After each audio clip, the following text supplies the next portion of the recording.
Nah, untuk armatur kita lihat ya. Kita coba lepas.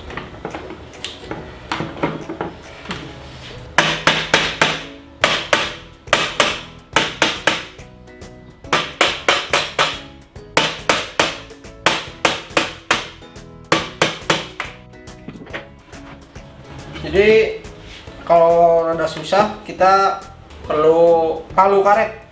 Jadi jangan palu besi ya kalau misalkan kalian ingin melepas seperti ini.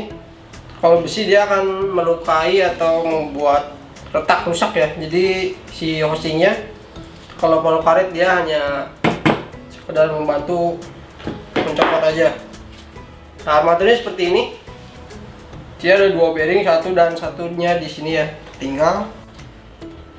Dan gearnya dia jadi satu dengan armatur, sama seperti mesin Sirca atau juga meter saw.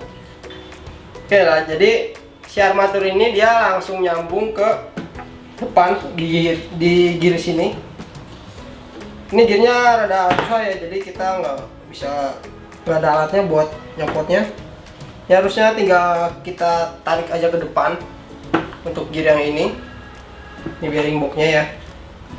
Nah, ini armatur mutar ya, gearnya berputar ya.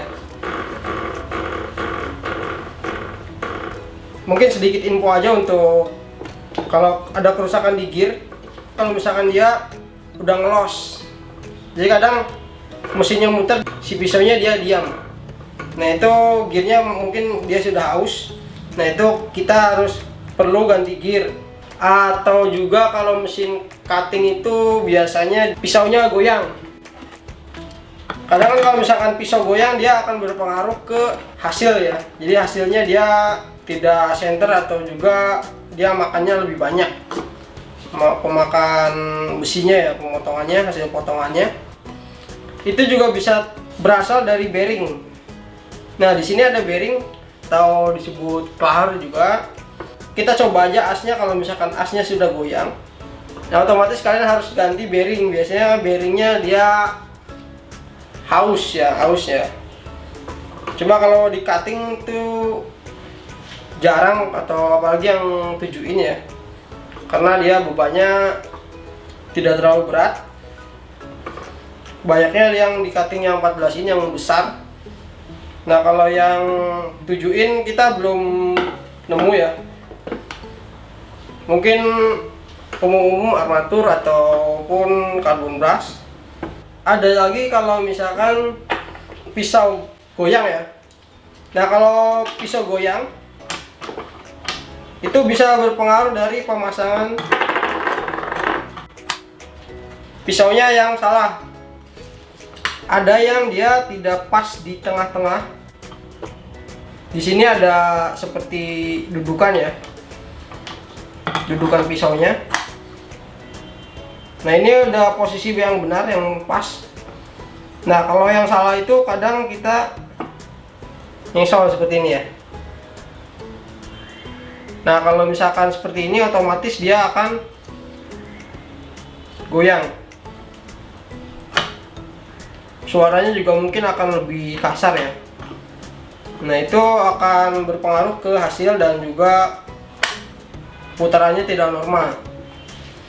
Dan juga ada yang pasang menggunakan bekas batu gerinda 14 in.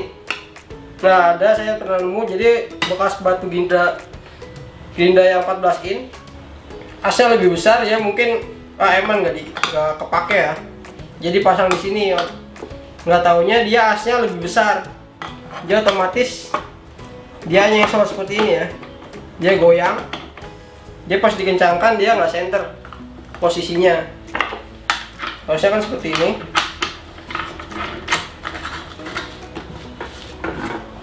Normal ya. Jadi kalau misalkan dia nggak center seperti ini, nah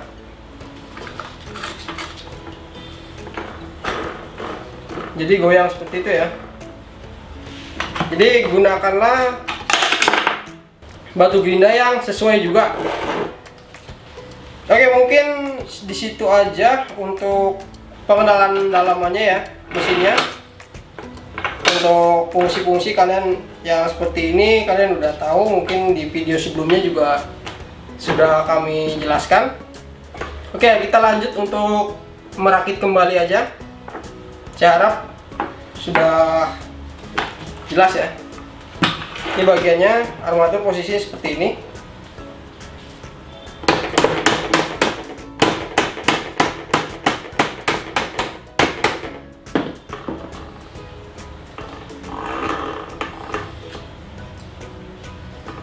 Oke, lanjut kita pasang.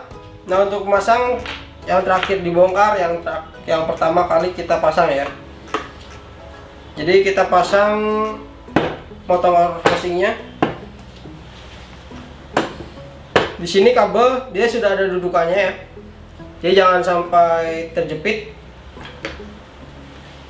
Ini air deflektornya jangan sampai tidak terpasang. Kalau misalkan dia nggak kepasang, mungkin dia lebih gampang panas pertama, dan juga kabel dia bisa terkena kipas. Jadi fungsinya dia melindungi kabel dan juga memperlancar sirkulasi udaranya untuk pendingin si motor ya. Jadi itu kita pasang. Posisinya seperti ini.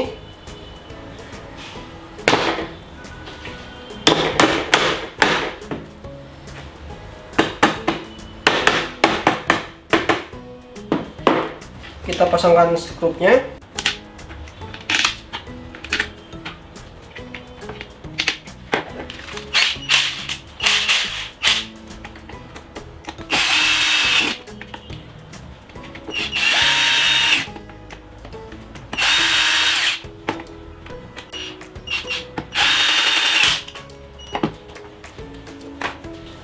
Oke, kita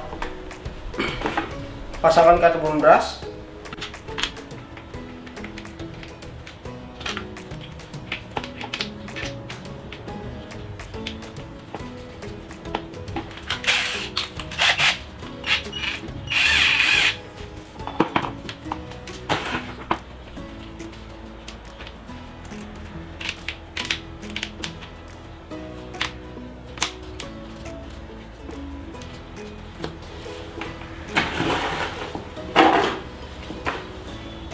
Lalu kita pasang saklar ya.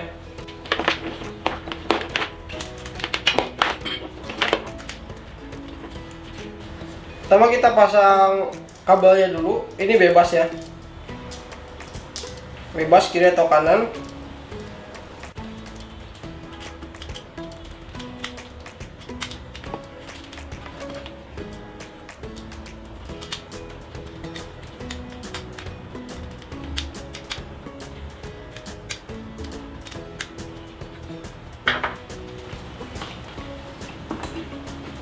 Sini sudah ada dudukan untuk handle-nya.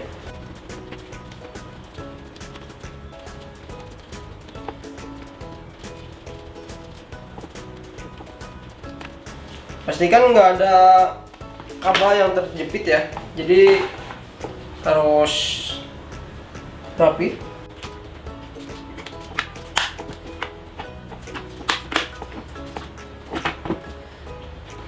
Nah, untuk bagian 2 ini dia menggunakan mur ya, jadi skrupnya dia halus.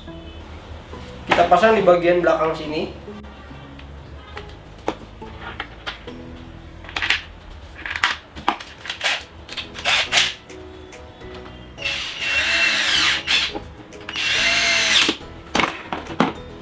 Oke, lanjut untuk skrup yang bagian pinggirannya.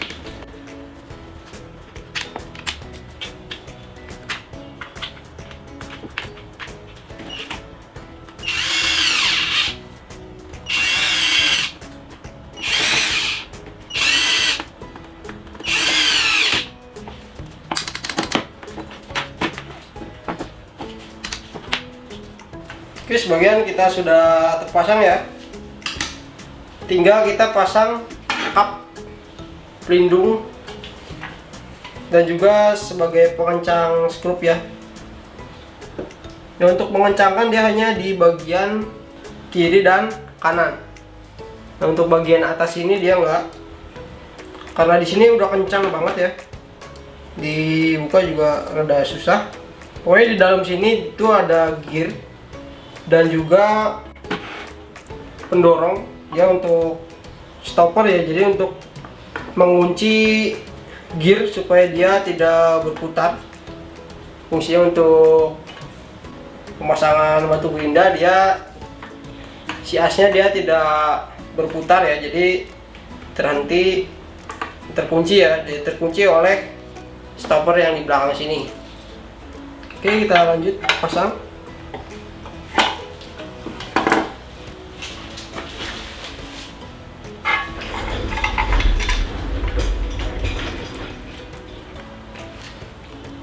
Nah, untuk bagian dalam sini kalian tinggal tempelkan skrupnya ya di ujung obeng.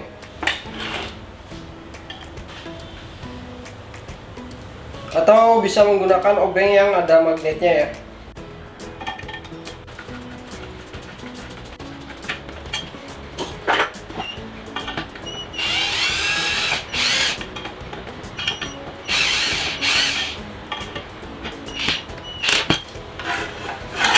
Lalu kita kencangkan.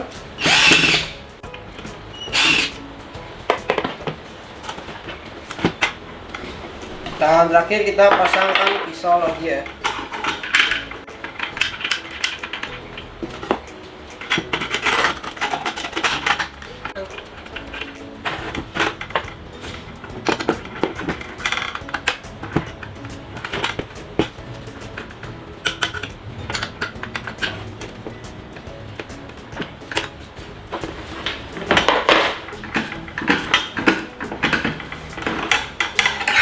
Oke, kita coba.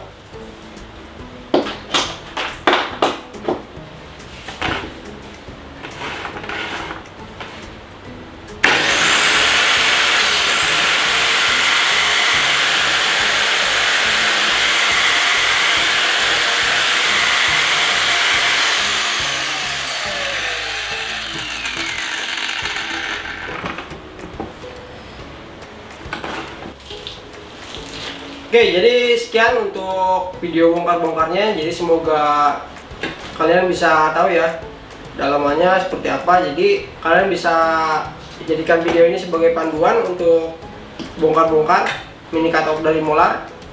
Mungkin sebagian merek juga hampir sama ya. Jadi semoga bisa membantu. Sekian video dari saya, semoga bermanfaat dan terima kasih.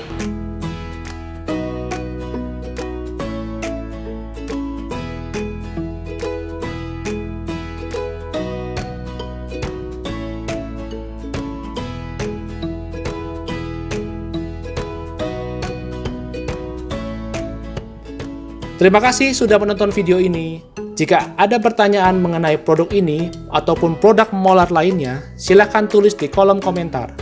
Dan jika Anda suka dengan video kami, silahkan komen dan subscribe YouTube channel Molar Official untuk selalu mendapatkan info terupdate dari channel kami. Sampai jumpa di video Molar berikutnya ya.